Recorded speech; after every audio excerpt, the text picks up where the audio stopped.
साथियों नमस्कार, मैं आपका भाई विशु यादव। साथियों एक छोटा सा मैसेज देना था कि आप सभी जानते हो कि नई शिक्षक भर्ती के लिए 6 साल से संघर्ष हो रहा है और हम आप मिल करके जितना प्रयास हो पाता है हम लोग करते भी हैं। भाई हम एक यूथ हैं, सरकार तो है नहीं, तो जितना हो पाता है हम भाई बहन सब लोग मिल करके किया जाता है।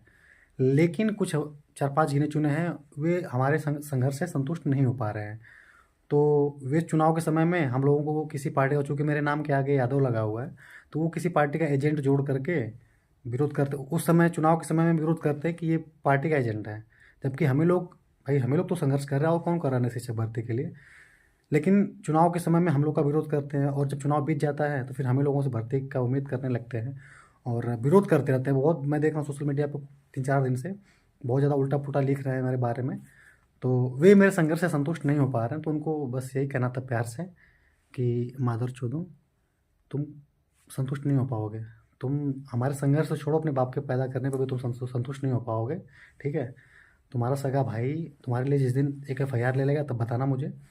और हम लोग क्या किए क्या नहीं किए, हमारे भाई बहन जो हम लोग के साथ लड़े हैं वो जानते हैं, जो लोग नहीं लड़े हैं दूर से देखते वो भी जानते हैं। लेकिन तुम सबको संतुष्ट नहीं हो पाए, कभी नहीं हो पाओगे, क्योंकि तुम सब सरकार से सवाल नहीं कर पाओगे, तुम्हारी हिम्मत नहीं है। तुम सरकार की चाटुकारिता करते रहोगे और तुम अपने, जो तुम्हारे भाई लड़ रहे हैं ना, उन्हीं का विरोध कर पाओगे। उससे उससे ज़्यादा तुम्हारी कोई औकात नहीं है। बाकी तुम्हारे विरोध करने से कुछ हमारा बिगड़ेगा नहीं, ठीक है? तो बस यही कहना था साथियों, ये संदेश उन तक पहुंचा देना। एक बात मैं और कह देना चाहता हूँ कि नौकरी पाने के बाद तुम 1 किलो मिठाई भी हमें नहीं पहुंचाने आओगे, ठीक है? इतना भी तुम्हारा गुदा नहीं है, इसलिए उतना ही हक दिखाओ जितना कि चलेगा। रही बात लड़ने की, तो जितना हम लोग कर दिए हैं ना, या लड़ लिया गया है, उतना तुम्हारा सगा भाई भी लड़ लेगा तो बताना। बाकी मुझे कोई फ़र्क नहीं पड़ता कि कौन क्या बोल रहा है। हाँ, हमारे जिस डिल्ड परिवार में जितने लोगों से हमारे व्यक्तिगत संबंध, हमारे भाई बहन जो मुझसे जुड़े हैं, उनके लिए उनका भाई हमेशा खड़ा रहता है, वो खुद जानते हैं। उनके लिए हमेशा खड़ा रहूँगा, चाहे जिस जीवन में मैं इस क्षेत्र में सफल हो पाऊँ या चाहे ना हो पाऊँ। लेकिन आगे जिस भी फील्ड में रहूँगा, चाहे जिस मुकाम पे रहूँगा, अगर हमारे भाई बहन याद करेंगे तो उनके लिए मैं हाजिर रहूँगा।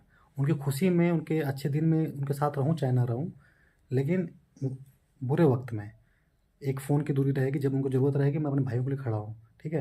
लेकिन तुम जैसे भौंकने वालों के साथ मुझे कोई फ़र्क नहीं पड़ेगा, ठीक है भाई? तो ये सूचना उन तक पहुँचा देना जो थोड़ा सा 3-4 दिन से मैं देख रहा हूँ उबाल मार रहे हैं। हम लोग नई शिक्षक भर्ती की लड़ाई लड़ा जाता है तो अपनी पढ़ाई को दाँव पे लगा करके, अपने भविष्य को दाँव पे लगा करके, अपने लाइफ़ को दाँव पे लगा करके। एक मुकदमा हो जाने से ना करियर डगमगा जाता है कि फॉर्म भर पाऊँगा कि नहीं भर पाऊँगा, ठीक है? तो इसलिए जो तुम्हारे लिए लड़ रहा है तो उसका सम्मान करना सीखो कम से कम। उससे ज़्यादा तुम उसको क्या दे पाओगे, ठीक है? और क्या ही आज तक दिए हो। इसलिए उतना ही हक दिखाओ भाई जितना चल पाए। बाकी साथियों, आपके भाई विशु यादव से जिनके व्यक्तिगत संबंध हैं और जो लोग भी हमारे साथ संघर्ष के समय से लेकर के अब तक साथ हैं, उनको मैं कभी छोड़ूंगा नहीं। वो हमारे साथ दिल में बसे हुए हैं, क्योंकि उनके सपोर्ट की वजह से ही आज जो भी सम्मान मिल पाता है या जो भी चीज़ें, तो मैं आप लोगों का प्यार डीलर परिवार का नहीं मिलूंगा। हाँ, बाकी साथियों उन मादरचोदों तक वीडियो पहुंचा देना जो कि संघर्ष से संतुष्ट नहीं हो पा रहे हैं, ठीक है? और सरकार से सवाल करने के बजाय हम लोगों पे उंगलियां उठा रहे हैं। तो बाकी आप लोग, जो लोग हमेशा मेरे साथ खड़े रहते हो, सपोर्ट करते रहते हो किसी भी परिस्थिति में, चाहे एफआईआर या फिर जो भी चीज़ें मेरे ऊपर बीतता है उसमें आप मेरे साथ खड़े रहते हो, तो उसके लिए थैंक यू सो मच। और उम्मीद करता हूँ कि आप हमेशा अपना यूँ ही प्यार और सपोर्ट बनाए रखोगे। Thank you.